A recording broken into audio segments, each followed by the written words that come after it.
siang Bapak Ibu saksi, silakan ke depan.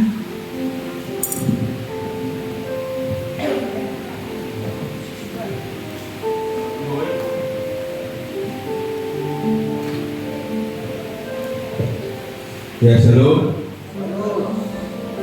Bapak Ibu, kita tahu bahwa satu pekan yang lalu kita dihantui, bahkan dikhawatirkan akan musibah yang terjadi. Kalau saya mau tanya dulu, siapa yang mengalami kebanjiran?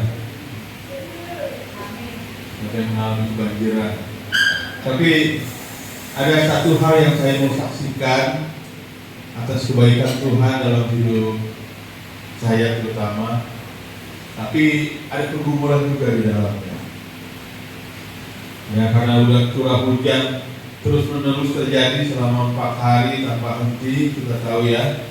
Lalu juga luapan sungai yang terjadi, bahkan kita di Lubuk Pakam aja, di Medan pun juga udah habis di mana-mana, dan juga di Sibolga yang paling parah, bahkan sampai ke Aceh. Dan seluruh juga di Pulau Jawa pun banyak juga kejadian banjir terjadi. Tapi satu hal yang saya mau saksikan bahwa saya kadang-kadang menyepelekan. Saya merasa rumah saya sudah tinggi, tak mungkin masuk air. Tapi itulah waktu malam Jumat kejadiannya. Saya udah tidur. Saya lihat luapannya dari parit itu semakin lama semakin besar, semakin meluap. Wah, ini udah nggak benar lagi menurut saya. Sampai saya setiap 10 menit saya berdoa.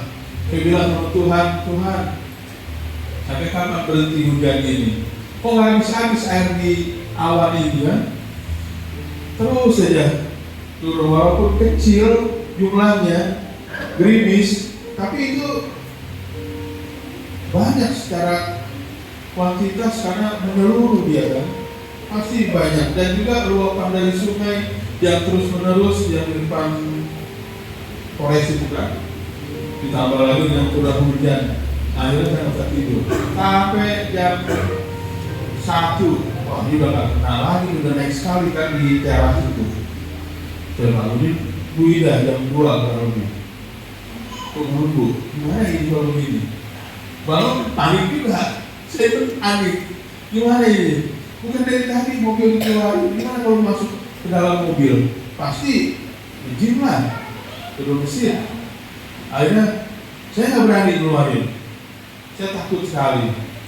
Tapi saya percaya Tuhan pasti akan menolong, nggak akan sampai meluap tinggi sekali gitu. Tapi ini juga mengkhawatirkan kita. Itulah ya kekhawatiran.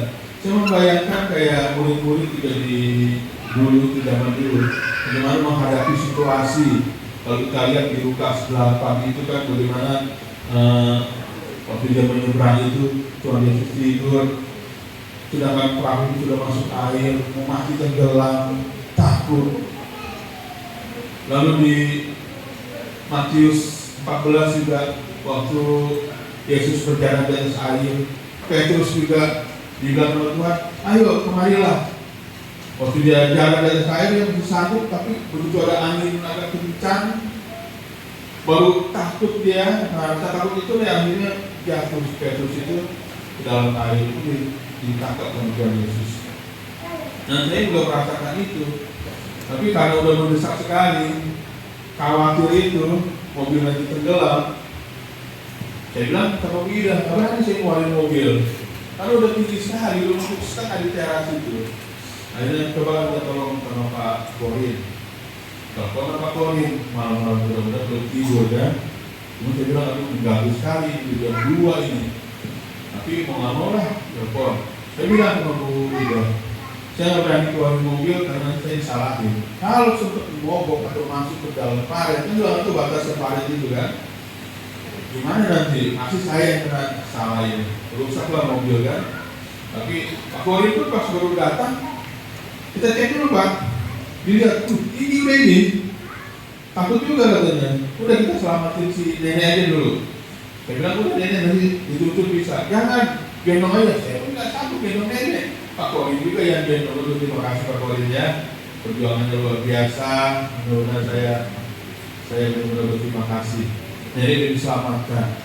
Balik lagi akhirnya. Untungnya waktu di jalan aspal itu ada 2 orang pemuda kasih tahu, bisa itu masih, ayo jangan takut, kasih terpal aja depannya katanya. Makanya dari terpal kami. Akhirnya jam 4 lah mobil itu dikeluarkan dan air lagi tinggi-tingginya. Nabi juga udah teriak-teriakan, aku masuk ke situ bos itu. Tapi puji Tuhan bisa lolos. Yang saya khawatirkan dan kejadian yang terjadi, ternyata air itu nggak masuk ke dalam rumah. Kalau seandainya mobil itu rusak, mobil dikeluarin, ya udah rugi sekali kan? Karena ternyata tidak masuk ke dalam rumah. Tapi itulah yang saya mau saksikan. Kalau kita benar-benar percaya sama Tuhan, keselamatan pasti ada. Mau mobil itu dikeluarin ataupun mobil itu stay di rumah, tapi saya percaya kalau Tuhan sudah melindungi, dua-duanya diselamatkan. Puji Tuhan, nggak ada jadi kerugian dan mobil itu juga diselamatkan. Jadi ini yang saya mau saksikan, kebaikan Tuhan atas hidup saya terutama. Mau di dalam, mau pakai hikmat kita pun, kalau kita percaya sama Tuhan, keselamatan pasti ada. Tuhan pasti akan menolong, Tuhan pasti akan melindungi.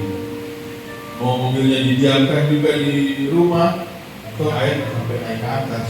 Puji Tuhan sampai masuk ke dalam rumah juga, karena di rumah kami kan dalamnya pakai wallpaper semua.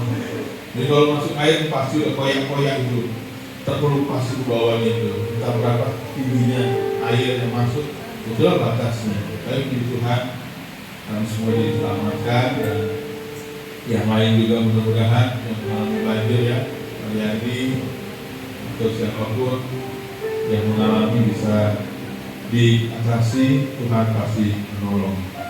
Saya ingin juga kesaksian ini saya mau tanggapi dengan lagu yang dibawakan oleh Pak Sugentong, hanya sedikit saja. Saya terkesan sekali, dan itu juga yang selalu saya puji-puji dalam hati saya mengenai Tuhan itu. Lagunya seperti ini. Puji Tuhan, haleluya. Puji Tuhan, haleluya. Puji Tuhan, haleluya. Puji Tuhan lagi. Puji Tuhan, haleluya. Puji Tuhan, haleluya. Puji Tuhan, haleluya. Puji Tuhan, sekali lagi. Puji Tuhan, haleluya. Puji Tuhan, haleluya. Puji Tuhan, haleluya. Puji Tuhan. Kita harus mengingat kebaikan Tuhan. Kita harus terus puji Tuhan apapun keadaan kita. Amin. Shalom.